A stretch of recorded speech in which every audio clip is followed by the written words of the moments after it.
سلام بچه‌ها، امیدوارم حالتون خوب باشه. امروز اومدم در مورد 3 فاکتور مهمی که ما قبل از آوردن هر گونه پتی به خونمون باید در نظر بگیریم صحبت کنم. فاکتور اول که خیلی مهمه فاکتور مالیه.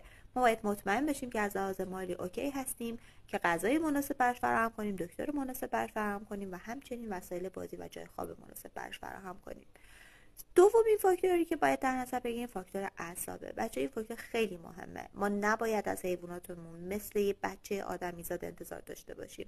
باید این رو در نظر بگیریم که تو طبیعت اونها مطیع بودن ذاتی نیست و اینها اکثرشون یک حیوان وحشی هستن. به خاطر همین نباید ناراحت بشیم اگر چیزی رو شکستن، نباید ناراحت بشیم اگر چیزی رو خراب کردن و غیره. سومین فاکتور که آخرین فاکتوریه که اینجا میخوام صحبت کنم در مورد اینه که ما باید براشون حتما زمان بذاریم، حتما مطمئن بشیم که از لحاظ تایمی باشون وقت میگذرونیم، چون اونها هم میتونن افسرده بشن.